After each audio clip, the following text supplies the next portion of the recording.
Good morning, everyone. We're talking about hair care, and that's just in the pregame show. Wait till you see the actual discussion. Thank you for joining the morning meeting. I Sean think is Michael back. should come in with that beard. I mean, we should Yes, talk hair. Yeah. grooming.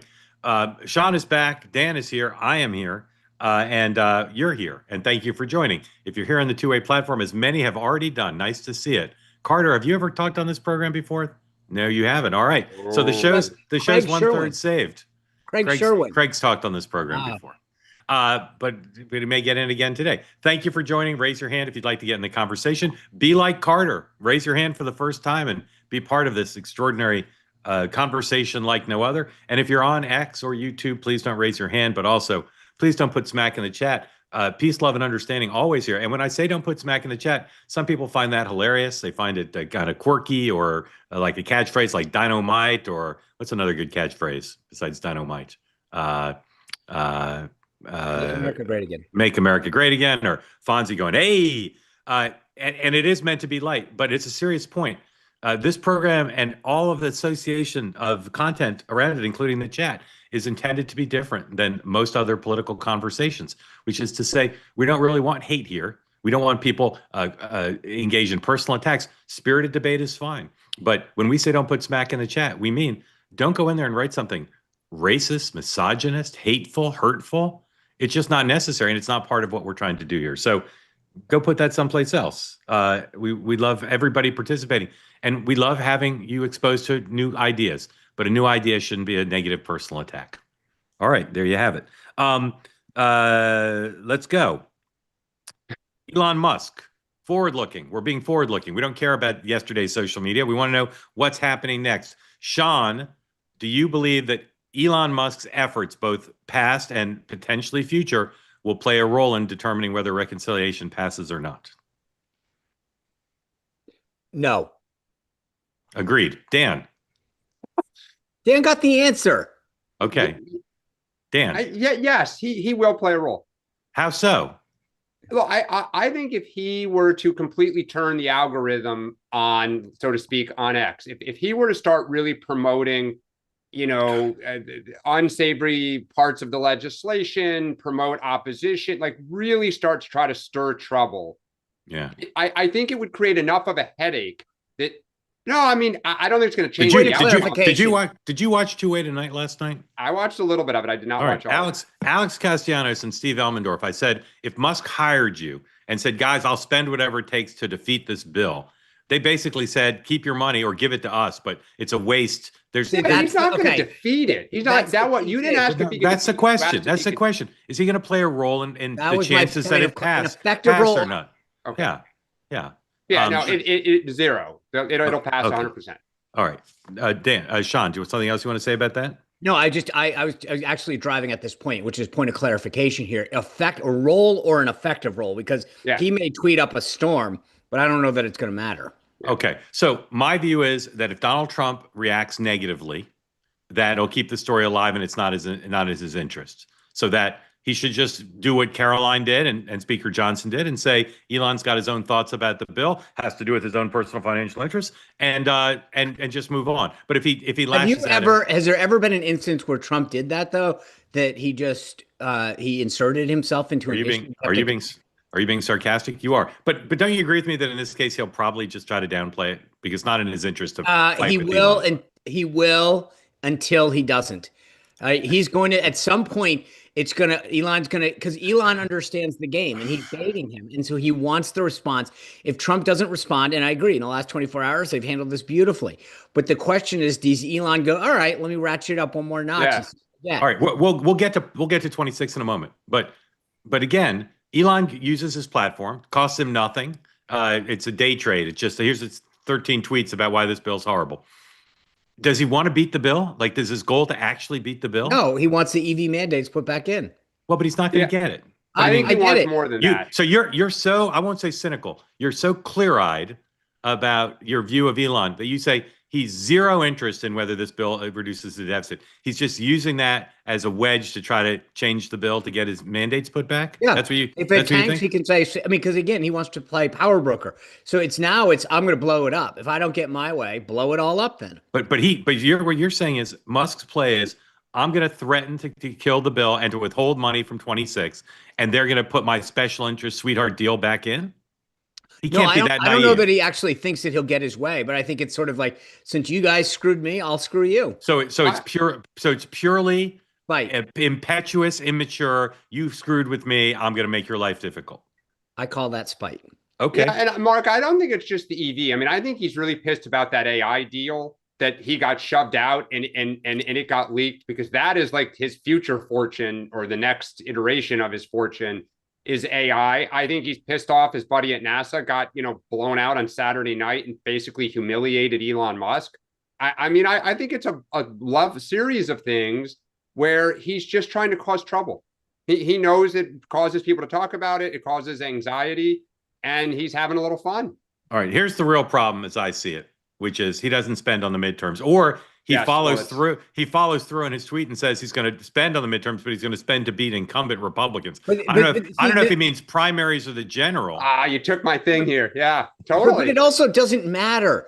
Like, first of all, if you care about the deficit, if you're Elon Musk, and do you really think that the Democrats are going to give you a better deal ever? I mean, this is somewhat. Elon, I'm sorry, I have to interrupt. Elon Musk does not care about the deficit. If he did, I know, right? He'd be spazzing dealing with Social Security. I agree. That's why I'm saying exactly. I agree. That's why I'm saying he knows that he's in a box. He's got the best hand that he's ever going to play in terms of who's on the field. But I think this is a threat. He also said the other day that he wasn't going to spend in the midterms. So look, I think he's pissed. I think Dan is exactly right. It's not just one thing. It's a bunch of like bitter pills that he's been swallowing every day. And so it's now like, look, I can screw you back. Yeah, but I think it may be a little bit more when you think about 26. I don't know, Mark, if you're jumping into this. Yeah, like go right to it. Yeah, look, like I think he's also, I think, humiliated that he was used for kind of the Doge. And the moment it got a little wobbly and inconvenient, they ran him out. And so I think where he could cause trouble is if he says, Mark, to your point, I am going to back primary challengers with a lot of outside money to true believers in the debt and deficit, like a la kind of the Tea Party stuff. And he turns that platform algorithm on. He could cause trouble. I mean, in Wisconsin, he spent $30 million on now it didn't work. It was against a Democrat, but Sean, if you're a Republican and Uncle Elon picks off 30 people, says, I'm targeting you. It's just I'm sorry, Dan, even if he hires the best people, as Nicole Wallace would say, and even if he spends unlimited money, I don't understand the profile of the challenger and the district to say, we're going to beat you in a primary by saying what? We're going to cut Social Security. We're going to cut more out of Medicaid. It's the same fraud that Republicans have been using for years about spending cuts. But I don't know how you beat someone in a primary that way. I don't know if you'll beat them, but you'll rough them up. As a Democrat, I think this is Trump. I don't even know that you'll rough them up. Trump's not going to endorse any of those candidates. I don't know how you recruit them. Sean, back me up. No, I mean, it's not. This is. I think so. There's times in which it's way too. People are so simplistic about this. Like, I'm going to recruit 5 candidates, and they're going to run against. Like, it doesn't work like that. No one calls you up on the phone and says, "Bob, get in the race. We got $20 million." Musk here. I'll tweet on your behalf. And by the way, you're going to be running against the Trump endorsed MAGA candidate. Right. There's no there. There's literally. I don't think they could find one person to do it. I think you would. Yeah, I think you would, because they'd become a little junior celebrity. I don't see it. All right. Well, let's do a little McLaughlin. Exit question. Will Elon Musk be on Team Trump in the midterms? Yes or no? Dan? No. Sean? No. The correct answer is yes. We'll be right back with predictions. You guys really don't think he'll be on the team? No, I don't think he will be against. Just to be clear, if it's a yes or no, then he's not on the team. But I don't think he's against anybody. So I think he'll be writing huge checks for Trump. I predict he will back on the reservation because he's going to miss the access to power. I don't think that's right. I don't think the money's what's gotten him. I think he can call President Trump right now and he'll pick up the phone. So I don't think that's and I don't know. I don't think he'll be against the team, just for the record. He knows that, but he's not going to be. I don't know that he'll be spending a ton of money. Part of the reason he's going back to Tesla and the SpaceX is I think his boards are a little pissed that he's been in this world for too long. How much does $75 million in $100 bills. Does that weigh more than a ton? I don't know how much money weighs. Does it weigh more than a ton? I tend not to. Okay. I don't either. He'll be spending a ton. All right, China. There's so much going on with China, and obviously the tariffs and the prospect of a Trump-Xi call is getting a lot of attention. Talk amongst China hands that Xi's not interested in having a call with Trump, and that Trump keeps saying we're going to have a call this week, and Trump people keep saying that, and it may be an embarrassment that they can't get the guy on the phone. As the Secretary of Treasury likes to say, he's not the White House switchboard operator. Here's a story not getting enough attention. Number 104, please. U.S. charges 2 Chinese students with smuggling fungus. Arrest by the FBI comes with the Trump administration has promised to crack down on Chinese academics. We've had the debate here on another two-way programs about whether Chinese students who are not affiliated with the Communist Party or not here as spies should be allowed to study in the United States. That's a good debate. But I think it's fair to say that anyone who's bringing a deadly fungus here, for God knows what reason, probably shouldn't be allowed in. I'll take that back. I'll go one step further. I just think any fungus, it doesn't have to be deadly. Doesn't have to be deadly. All right. There cannot be a fungus among us? Is that Dan, will there be a Trump-Xi call this week? Nope. No. Sean? No. Woof. That's news, folks. Mark that down. No one else has said that. Everybody else is just waiting for it to happen. I think the problem is it's pretty apparent who wants the call. China doesn't want the call. Donald Trump wants the call. Donald Trump wants the deal. I mean, just look at it this week. He's supposedly telling other countries, I want your best deal now. Right? So I want deals. I want deals. And he's saying to the Chinese, I want to speak. Get me on the phone. Get me on the phone. He looks desperate. He wants this ended. I've said this for months.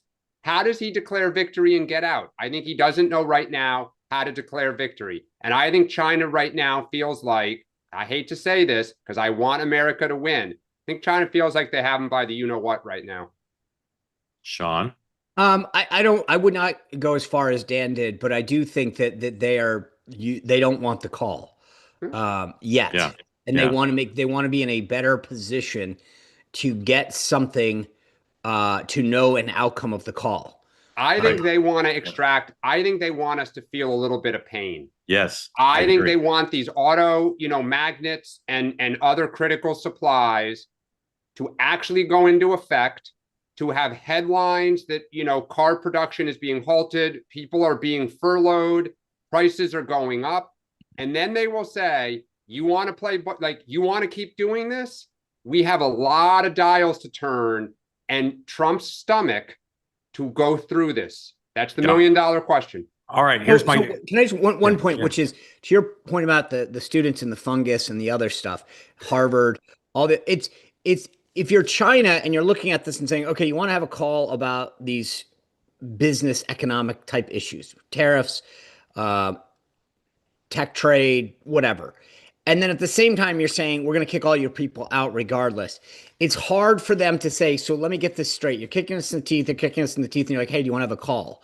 So there's a little bit of timing here that's an issue because you're trying to have a Treasury Commerce USTR strategy, and the State Department and DOD are saying, hey, we've got national strategic interest that we're going to go after at the same time. The sequencing is a little off, I think. Here's my exit question on China. Besides the president and the vice president, who in this administration are the top 3 architects of America's policy towards China? Who are the top 3 architects? Dan. Well, obviously, you said not including Scott Bessent? No, not including the president and the vice president. Okay, so Scott Bessent, Marco Rubio. I don't know who that third person is. So, Stephen Miller. Sean. Scott Bessent, Marco Rubio, and then Marco Rubio as the national security. Yeah. Hilariously, those were exactly my 2 sets of answers. Making the Rubio joke and the correct answer, Stephen Miller, who's the answer on almost everything. Yeah, right. All right. Ukraine. There's a meeting in Europe today, another meeting tomorrow of Western leaders to talk about, amongst other things, what to do about Ukraine. 105. The absence of the Secretary of Defense from today's meeting is getting a lot of attention. He's skipping the meeting and sending our friend Matt Whitaker instead, who's the U.S. ambassador to NATO. I talked to David Ignatius on Next Up about Ukraine, Russia, and David was, I thought, strikingly pessimistic about the prospect of Ukraine doing well enough on the ground in the absence of a peace deal, which he thinks won't happen, in order to have leverage by the end of the year to get a peace deal on somewhat favorable terms. Here is the legendary David Ignatius, 107.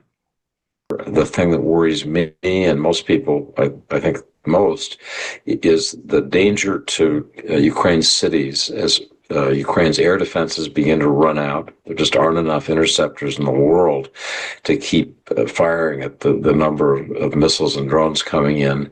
And then the level of destruction for Ukraine that's beyond anything we've seen. That's my fear. That by September, those cities will be in much more ragged shape. David has been to Ukraine many times, including recently, and throughout the interview, I was struck by how concerned he was that there was no good outcome here and that the administration doesn't seem to have a plan.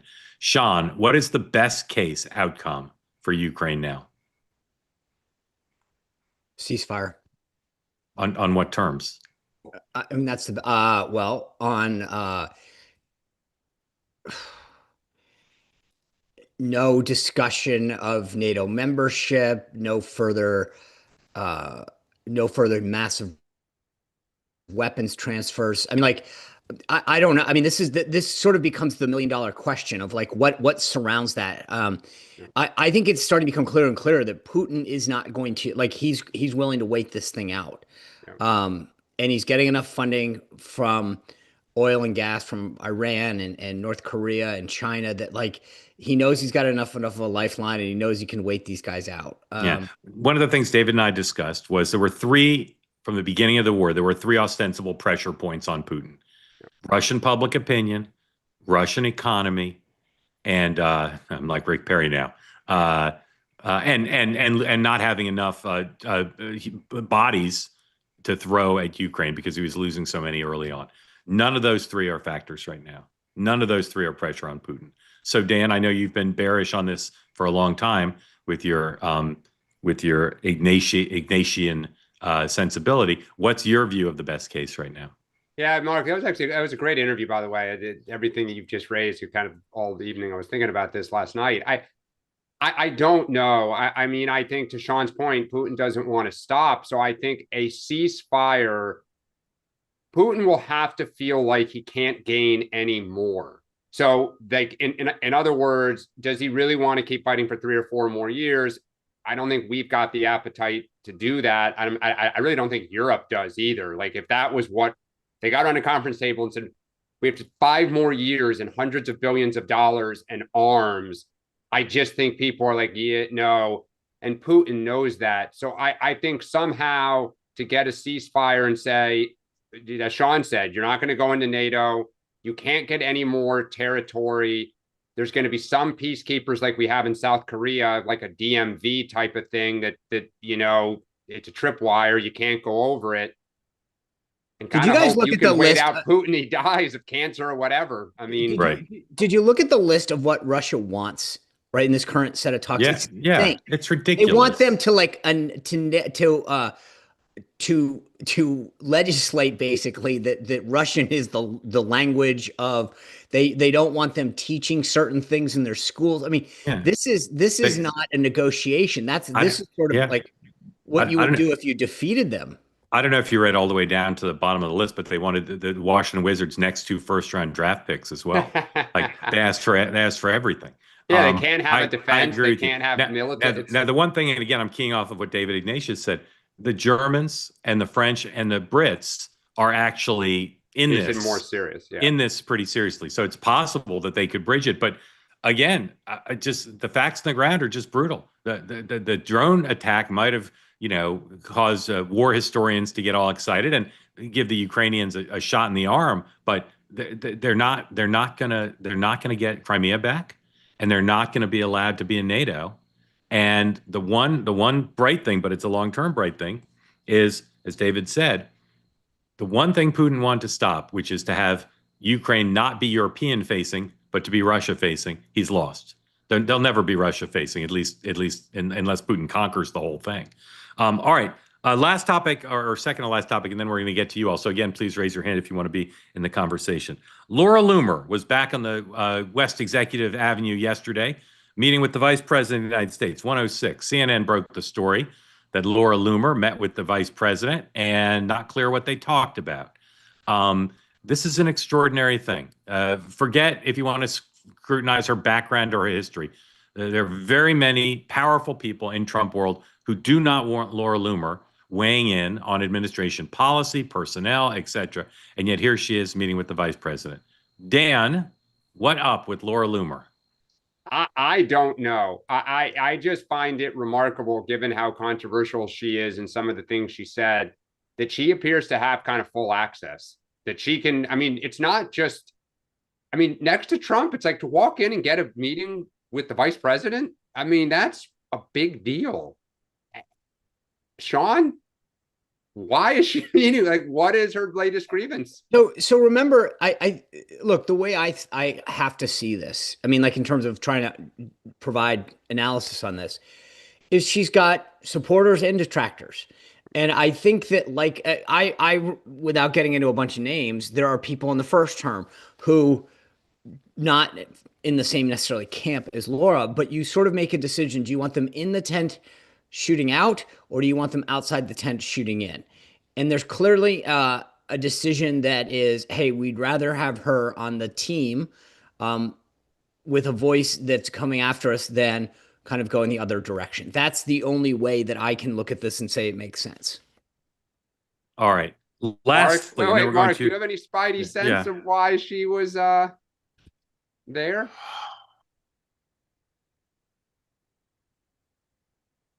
Yeah. They just, I mean, I agree with what Sean said. She's too powerful to not try to appease. She's got so much capacity to do damage, and she has enough allies that they feel it's better to hear her out and appease her. And I will say, and this will probably be the most controversial thing I say on the episode, some of the things she pushes are not wrong. And they're not only not wrong if you're super MAGA, they're just not wrong. Some of the things she says are factually correct and are troubling about the people she's going after. Not all of them, but some of them. And so they have to hear her out, because if they ignore her, she'll go public with it. And then they're going to have to get rid of the people anyway. And they're going to be doing it under much more pressure. Better, in the view of some senior people in the White House, to hear her out, see what she's got, make a decision on the merits, and act in response, and hope that she doesn't, walk down Pennsylvania Avenue with the head on a pike, claiming credit for it. That's better for them than the normal minuet of she demands they do it, they ignore her, she goes on social media or a podcast, demands the scalps, then gets them, and then they look weak. So she has enough of a constituency behind her to truly cause trouble in Trump world. Okay. Well, like the president. No, I mean, that's what. Well, yeah. You only need one follower, I guess. He's good. All right. Lastly, I'm giving you guys dealer's choice. You can address one of two topics. Up to you. You can either talk about the unexpected, surprising firing of New York Knicks coach Tom Thibodeau, or the collapse of the Dutch government, which, until I saw the AP story this morning on the homepage of the Associated Press, I confess I hadn't been following closely. Now you could quiz me for half an hour. Sean, which would you like to address? The Dutch. Yeah? What do you think? What are the implications? Well, I can't say I'm probably, you would rather take economic advice from me than Dutch government relations, but they seem to have an immigration problem. And I think this is the overriding issue, is something that there's some parallels all around the world when these countries try to go too far in immigration. And again, I don't want to go too much further, because that's probably as much as although I will say my favorite line from which Austin Powers movie was it, where what is it? The big guy. The one with Fat Bastard? Fat Bastard. And he says, the only two things I hate are racist or discriminatory people and the Dutch. And it's like, anyway, Nice. that's as far as I can go. Yes, I appreciate that. And I'm glad I knew that you, of course, we're talking about fat bastard.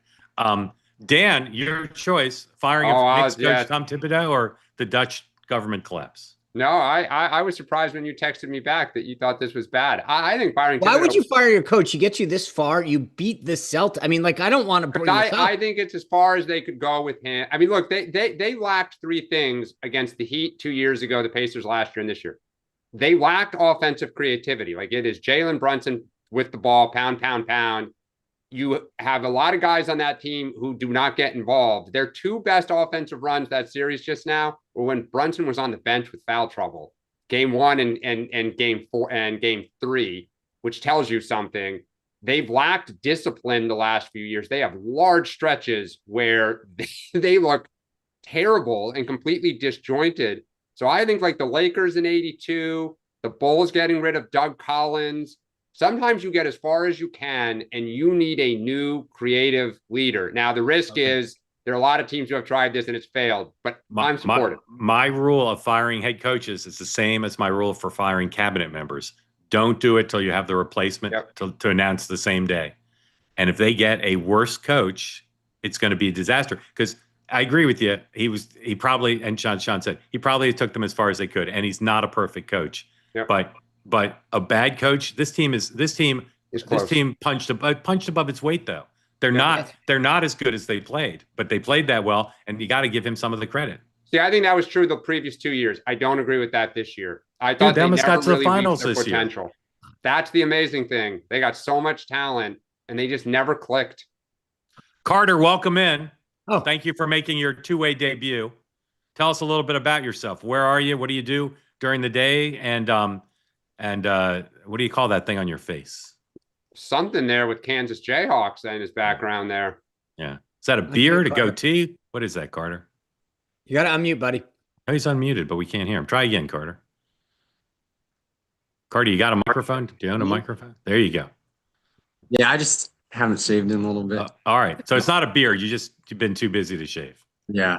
All right. Where do you live, Carter? In Lawrence right now. Yeah. We just started break here, so. We're very glad to have you. Are you a student at the college, university? Yeah. Yep. Yeah. What are you studying? Business admin. Yeah. Who's the greatest basketball player, men or women, in the history of Kansas? In the history of Kansas? Yeah. Probably Wilt Chamberlain. But yeah. I don't know. Maybe Paul Pierce. Yeah. How about Danny Manning? That's Danny Manning. That's what I was going to say. Yeah. Really? Right. Yeah. I mean, he won a title, basically, Danny Manning. Carter, Carter, how'd you find two-way amidst your studies? When you went on Tucker Carlson. All right. I think you mentioned it, and I found it on YouTube. All right. Well, we're very glad to have you here. We appreciate being part of the community. Tell us what's on your mind. First, I was going to say Dan is right about the Knicks. Fire the coach? All right. Thanks for coming on, Carter. All right. Yeah. Yeah. Dan, I mean, I'm semi-convinced. I thought the guy did a great job, but anyway. Yeah. All right. That's number one. Number two. And then I had two questions of. Yes, sir. So the first one for Dan and Sean. Yesterday, someone brought up Palantir. Yeah. And their CEO, Alex Karp, is pretty interesting. Yeah. He's a left-wing guy. So I was wondering, like, Sean, are people inside the White House or people on the right? He's mentioned, like, he was happy to stop the rise of the far right in Europe. Stuff like that. Are people, like, do they have mixed opinions about Palantir and Trump tapping them for data collection or surveillance? It's a great question. I was intrigued by the conversation yesterday, and I don't know the answer. I think he's more libertarian, and he is kind of like Musk and the rest of them. I think Palantir was always very well hedged because their biggest worry going back to 9/11 was that there was bipartisan concern about the data that they harvested. And so they retained a pretty quiet but effective government relations team. They are so paranoid that when you bring a member of Congress to visit them, everyone but the member must remain outside. You cannot leave this one room. You cannot see anything. You cannot go anywhere. They're wild, but they're good at what they do. They're very good. Carter, did that answer your question? Yeah. All right, number 2. And then number 2 was I know because I'm like libertarian leaning kind of. I really liked Vivek. And he's like mentioned if he were to become president, go back to 2019 level spendings. And why can't we ever cut mandatory spending? And why does Congress never address it? Well, one answer is that the amount you save in terms of actually reducing the debt and deficit is very small because it's a very small portion of the budget. No, but it causes mandatory spending, mandatory. yeah. Sorry, mandatory. They can. It's the problem is it's all controlled by demagoguery.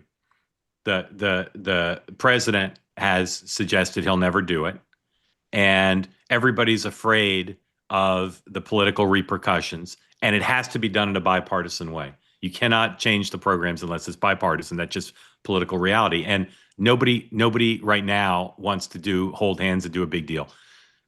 It's clear what you could do. Medicare is a little bit more complicated because it's got multi-facets. Doing Social Security is effortless. Everybody knows what you do. You'd hold current retirees and those nearing retirement fully solvent. You could sell it as saving the program. It's not to hurt people. It's to help everyone by saving the program. But no one has the courage to do it. The Democrats have won elections for decades, with demagoguery on it. And Donald Trump took his party from the party who stupidly talked about it in a politically damaging way to a party that mimics the Democrats and saying, we'll never do it. Sean. I'll agree with almost all of what you said. I would say on Social Security, I think it's still like the premise of it is ridiculous. Like it was never meant to be a retirement system. It was meant to be a supplemental retirement system. And there's a much, much better way, an effective way to do this for the American people. But just let me show you 108. Can we put up 108 real quick? Bueller. Here we go. That is what we spend on Medicaid, $695 billion. Under the House bill, we'll spend $847 billion. Now, I didn't take math in college, but I know that's more. That's, almost what, 150 something billion, $152 billion more in 9 years. And yet, if you listen to everyone in Washington right now, that's a cut because under the CBO baseline, they expect 986. So if you give someone less than they expected, even though it's vastly more, in Washington, D.C., that's a cut. This is what and if you can't sell that, then you can't sell, to Mark's point about the politics of this, then you can't sell any of these other reforms. This is the fundamental problem right now that Republicans have. They should be walking around with this chart. I tweeted it out today. It's on all my social media channels. If you can't, as a Republican, say, hey, 695, 847, show me the cut. You can't because it's more. And to answer your fundamental question, this is what when Mark was saying the politics of it. If you can't sell that, then you can't do anything else because that's the easy one. One of these other ones, you're not actually cutting anything. You're slowing the rate of growth or looking at reforms. And Republicans don't have the political will to sell the easy. So you're never going to do the hard. Why don't they want to sell it right now, though? Like Doge, at least with our base, was popular. It is. But there's because no, it wasn't. No. With our Look, base it was. No, With our base, here's it was. this is when you ask people, do you approve of the job that Congress is doing, and you get 14%, and then you said you approve of your congressman and you get 70, because it's the same thing. Do you want Washington to cut programs? Absolutely. Do you want a balanced budget? Absolutely. Do you want them to cut this program for this center in downtown Dubuque? Oh, absolutely not. So everybody's for it until it's like personal to them. Do you want them to do that? Yeah, here's a VA program. Do you want to cut military, veterans benefits that are a mandatory program? Absolutely not. Cut something else. So generally speaking, it's broadly popular. And then what happens is Republicans in particular realize we get no credit for it. We go out there, we talk about it, and then we get the door slammed in our face. So hold on. Let's take a giant risk and dip into Fox, please. John Thune is on talking about Elon.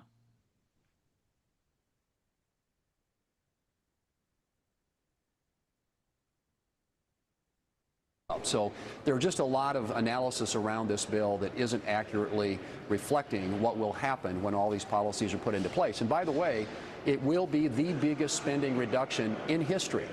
There's just no question about that. It's going to have huge savings in it, and we're hoping to enhance that here in the Senate.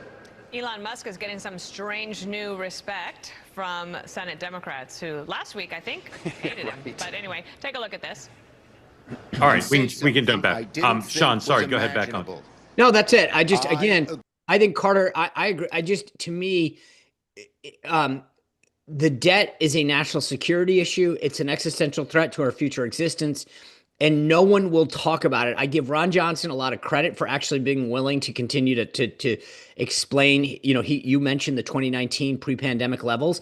This is not like there is no such thing as a cut in Washington. They don't know what that is a word that is foreign to them. It's slowing the rate of growth. Everybody still gets more money. If you have $6, you ask me for 10, I give you 8. In Washington, that's a $2 cut. That's the mentality that is too pervasive. So the Doge found, let's just be generous, $150 billion. They sent a rescission package of $9.5 billion. Like, this is not serious. I think that Republicans need to step up to the plate and say, and it's not, this shouldn't have been on Elon. They're forgetting that I know yesterday I did watch. So, they have a responsibility constitutionally to be the power of the purse. Like, it shouldn't have been on Elon. God bless him for a lot of the work that he did. But this should be on them. Every one of these committees should be going through their budget and saying, whatever. But when I was the budget committee spokesman back in the early 2000s, we asked every committee for a 0.5% reduction under the reconciliation instructions, and they freaked out. 0.5%. It was like, what are you doing? This is insane. And that wasn't even like a smidge. So it's just not in the political DNA. Yeah, I Carter, think the biggest problem, Carter, is Donald Trump doesn't believe in it. He never has. He didn't as a business. He just doesn't. If Trump leaned into this, it happened. At least within the party. I still think he might do it the last 2 years, but no one but me thinks that, okay. and one member of the cabinet does. Carter, if Sean and Dan came to Lawrence, how big a crowd could they draw? Ooh. Honestly, it'd be bigger than you think, probably. Well, you don't know how big. I think it'd be 400. That's an indirect insult. Yeah. If they both, I think they could fill up our big lecture hall. How big's that? If they advertise it. How many people? 400, 500 people. 500 people. How would we advertise it on the internet that you kids use? Yeah, Charlie Kirk came. How many he get? I think he filled up Butte Hall, the big lecture hall. Yeah, Sean and Dan combined, way more popular than Charlie Kirk. I mean, no disrespect to Mr. Kirk. When I was at H&R Block, I was really bummed. A bunch of the guys there and women had season tickets to KU basketball. And I was supposed to go out one night to see Kansas. I think it was Kansas State, when Kansas State was also top 10. I couldn't do it. I always was bummed. I never got to Fog Allen. Always bummed. Yeah. Carter, Thunder and 6? Thunder and 6? In 5. Yeah, I'm with you. All right. Yep. I hit Jim Banks up for tickets to the second game in Indiana. So okay. There'll be a second game. I think the Knicks are going to hire Michael Malone. I'm a Nuggets fan. We fired him this year. They're going to hire him. Keep an eye on Danny Hurley. All right. Those are good choices, both, I think. Carter, thank you for coming on. Tell all your friends and check availability dates on that big lecture hall. Yeah. All right. Would you football now is legit. Would you be willing to introduce Sean and Dan at the event? If they came, yeah. Yeah. Okay. All right. Just trying to build the event. If thank asked, you. He will serve. Thank you. If asked, he will serve. Carter, thank you. Very grateful to you. Great questions. All right. Is it pronounced Veni or Vini? I apologize. The front end. You gotta hit the mute button there. See if we can ask. Oh, there you go. Go. Can you guys hear me? Yes, ma'am. How do you pronounce your name? Veni. Veni, thank you for joining. Tell folks where you are and what's on your mind, and thank you for being a part of 2 Way. So I'm in Bergen County in New Jersey. I actually have a question for Dan. Why Democrats they fight so hard for the trans right issue and the immigration issue? Why don't they just moderate? I think once they moderate on that, it's going to be, then you can start about talking about policy and so on. As I have two kids, I have two girls, and when I saw a bunch of like trans athletes last week winning all of the gold medals, it just disheartening. And I live in a pretty affluent neighborhood in Bergen County, and yet I know people that die from fentanyl that's smuggled in by the immigrants. And I used to live in Cincinnati too, and I saw people OD like right in front of my house one time, and I just don't understand it. A great set of questions. I think on the first one on trans, I think it may relate to the second one too. I think the belief in parts of the party is if you give an inch, you're going to lose a mile. So what I think is common sense, which is to say young, kind of pubescent boys and girls just evolve and grow so quickly at varying rates that it is just not fair to potentially have a like 16-year-old biological man playing sports against 16-year-old girls, right? The strength and athleticism and speed can be just massive material differences where you put someone at risk. What someone does at age 30, right, is very different. If somebody wants to be transgender, they shouldn't be, beat up on the street because they made that lifestyle choice, just as if they chose to be gay, right? I think most people are kind of there. But they just feel like if we start saying in some instances it's not appropriate, we're on a back foot. I think on immigration, it's maddening for the same reason, because the initial theory was if we crack down on immigration, we will lose the Latino vote. And this is part of the coalition of the ascendant of the Obama administration. And we're going to put, Nevada is ours, and we're going to put Arizona in play, and the dream of Texas and Florida and all of this. What has become very apparent, and Trump, to his credit, was consistent, Latinos support cracking down on illegal immigration. They do not revolt. It did not drive them to us. Obviously, Trump, they care about the economy and all these other things, safety, crime. So I think there is just this view amongst a very small part of our party that you cannot admit on any of this that it's real. But common sense tells you it is, and voters have, we've paid a huge price for denying the obvious. So, Vinny, by the way, it's interesting. Oh, sorry. No, go ahead, please.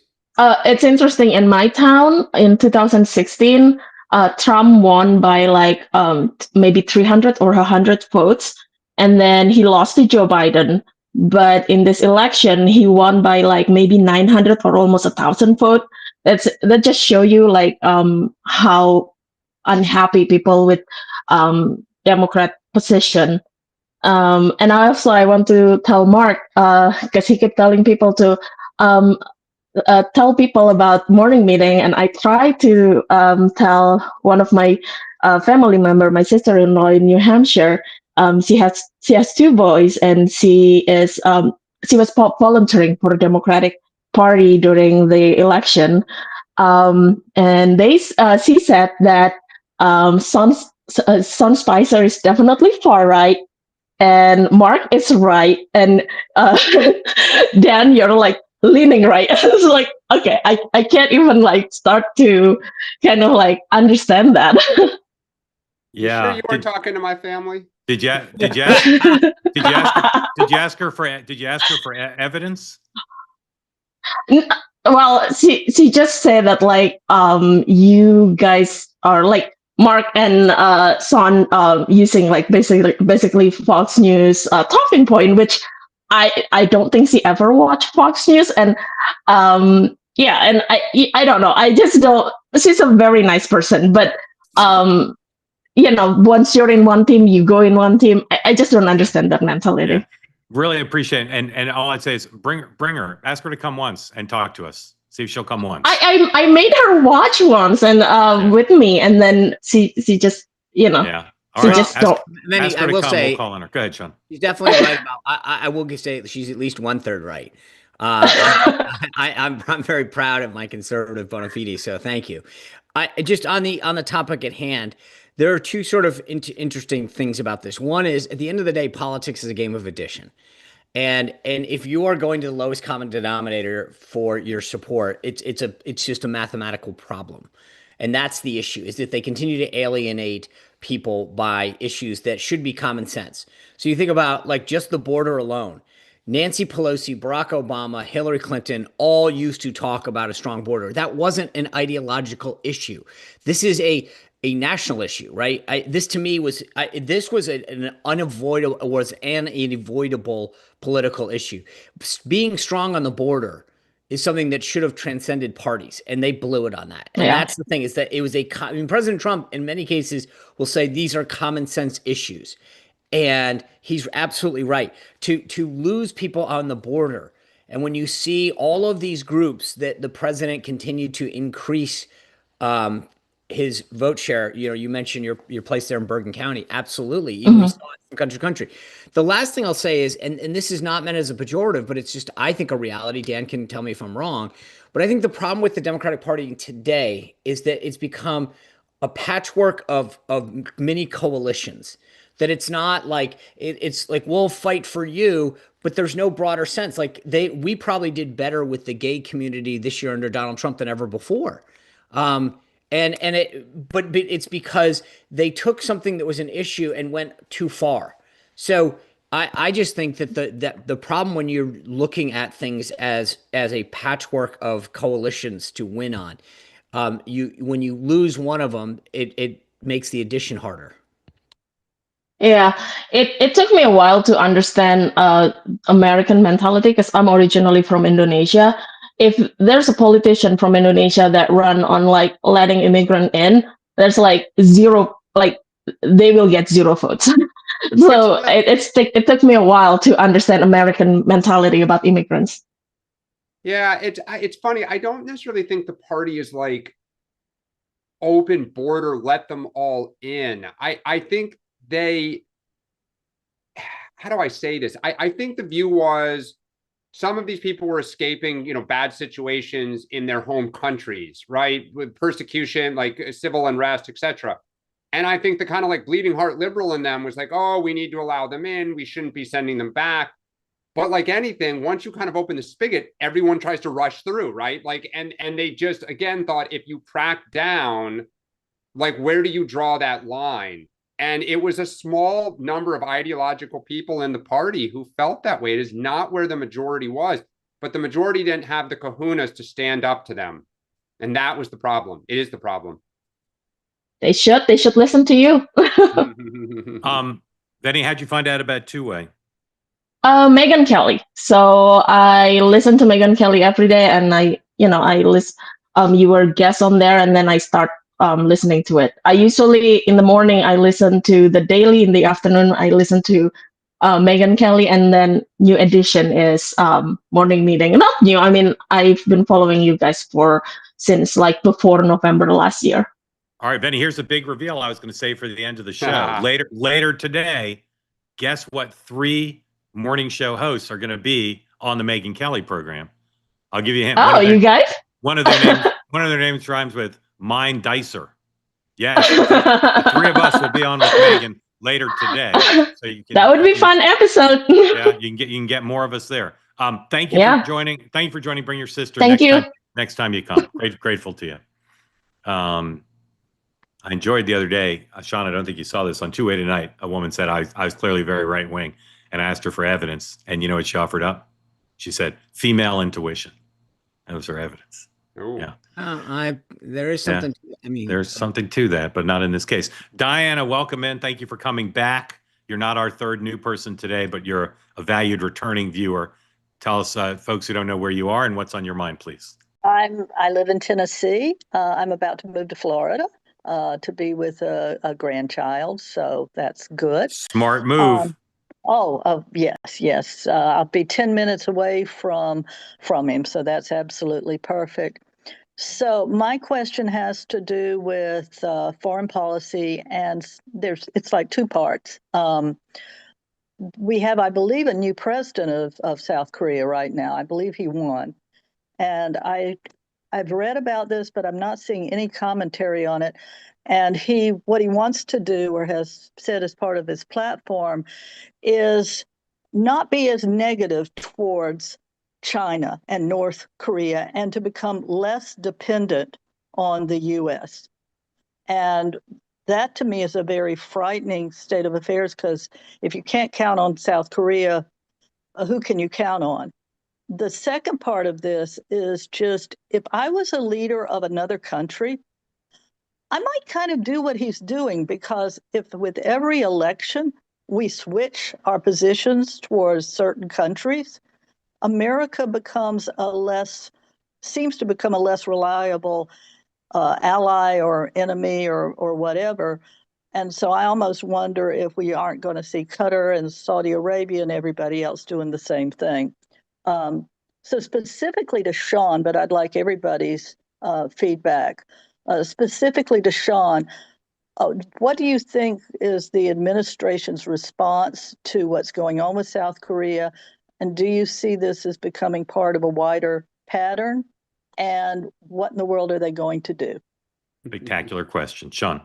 Yeah, great question. He's definitely more progressive. There's no question about that.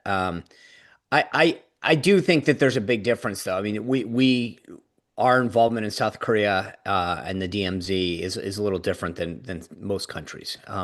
So we have a military presence there that in a way that we don't necessarily, and even others, where we have bases. I mean, that's a much different base because of the work that they do and the armistice that they maintain.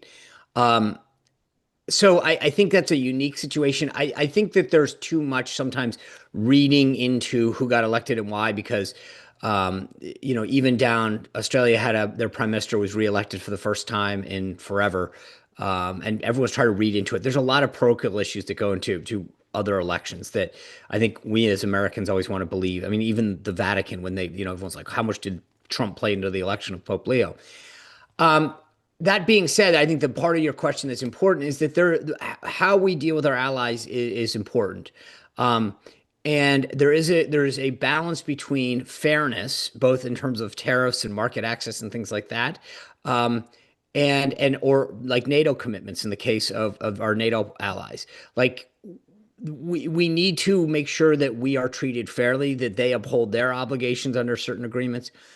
So I think a lot of it comes down to process. But I do believe that, and I said this before, and I'll reiterate it when it comes to China, is that there is a difference. You may sometimes not like how we're doing things, for example, on tariff policy. But there is a big difference between us having a fight or a discussion or a squabble even over tariff policies than what China has to offer. And I think that is sort of the bigger existential question that other countries need to ask, which is, you may not like sometimes how we handle our internal issues, but does that mean that you run to the devil? Yeah, let me add one little thing, if I could. Please. So like, I have family that lives in Israel. I have friends who have actually gone over to the Ukraine and volunteered, and they were actually over there when the war started, and they volunteered in the orphanages and everything else. So I look at the foreign whatever, and I actually think we're in World War III. I think we're in World War III, and it just hasn't blossomed yet, because you usually don't know you're in a world war until, I think it's like Yuval Harari said, it's in retrospect you see when it started. So I look at alliances as very important in the event that we just really do end up with somebody with a nuclear weapon, somebody with whatever, and we at that point know we're basically have gone down that path. So I support the tariffs.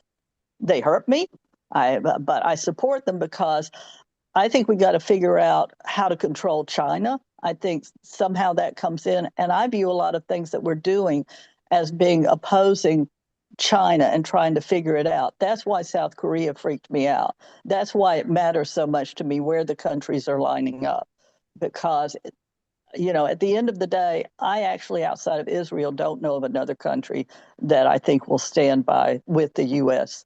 in fighting. I have no idea where anybody else is going to go. And the fact that we've got the basis in South Korea, that's great. But you know what? If the South Koreans let China bomb them, then there you go. How about the Canadians, Diana? Don't you think they'd stand by us? Well, I don't know. No, Oh, actually, okay. I have no idea. Okay, Dan. Yeah, Dan, it's such a great question. And I think it really gets to the crux of the challenge for the next 3 years for Donald Trump, because I think you and he and Mark's been saying this, that the game is about China. It's all about China, which is actually a bipartisan thing. You know, Obama tried to make the pivot. Biden, you know, Trump in his first term kind of wanted to make a bigger pivot. So did Joe Biden. The world's gotten in the way of that. But you're right. If the game is China, you would want to try to get everyone in the world, or as many as you can, aligned. I worry that the Middle East is transactional and they're our friend until, you know, they're going to be friends with us and friends with China, which is why all these AI centers that they're going to build there is worrying a lot of people who say they'll sell the technology through the back door to China or the highest bidder, because that's, you know, their history is to be very transactional. And I think Trump threatened to pull troops out of South Korea, if I don't recall, like early when he was on the campaign. And then when he first got in here, you know, look, we're hitting Vietnam hard on tariffs. We're hitting South Korea super hard on tariffs. Indonesia, you would think that you would be saying, what can we do to get you not to play ball with your neighbor? Because if you're one of those powers, China's on your doorstep. We're 8,000 miles away. You know, like that's a big risk to say the United States is going to come to our defense that far when China, and I think that's why Taiwan, I don't think will defend Taiwan ever. No. Yeah. You know, Diana, and so what do you do? Yeah, Diana, thank you. Really grateful. I love having you on. Grateful to you for being part of Two Way. And Thank I'll you, just Deb. I'll just, sorry, I muted you a little prematurely. I'll just say again, miracle at Two Way. Our questioners are fantastic. Just smart and thoughtful, and not the kind to put smack in the chat. Sean, what do you have tonight? We got a double header. We got Andy Harris, who's the chairman of the House Freedom Caucus, and Chairman Jim Jordan. We're talking big, beautiful bill. So, yeah. Together, separate? Separate, one after another. Yeah, sequential. And as I said, all three of us will be on with Megyn Kelly on Sirius XM at noon, and then later on YouTube. Dan, anything you want to preview? No, I got nothing but we with you guys. All right, noon today on Two Way. Citizen McCain, Megan's guest. I hate these things. Yeah, hold on. Sometimes Kill that you audio. just want a human. Kill that audio. Thank you. Dan Crenshaw, Congressman Dan Crenshaw will be Megan's guest. And then at 6 o'clock, Two Way tonight, Warren Cass, the founder and chief economist of American Compass and the author, editor of a forthcoming book called The New American Conservatives, will be on. And he hosted last night Secretary of State / National Security Advisor Rubio and the Vice President. And then also joining Two Way tonight, Larry O'Connor, a fellow named Larry O'Connor. I think you'll enjoy him. And Nomi Konst, who's on regularly and is an awesome guest. And then right after Two Way tonight at 7, Bridget Fedesi is on with her show on comedy, satire, and subversiveness as an art form.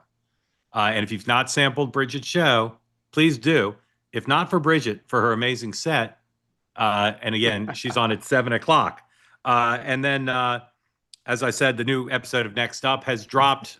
David Ignatius, Senator from Indiana, Jim Banks, and my view of the media's latest folly. And a reminder, the sponsorships for our programs are filling up fast. But if you'd like to be a sponsor of a two-way program, contact us. Send us an email, sponsors@twoway.tv.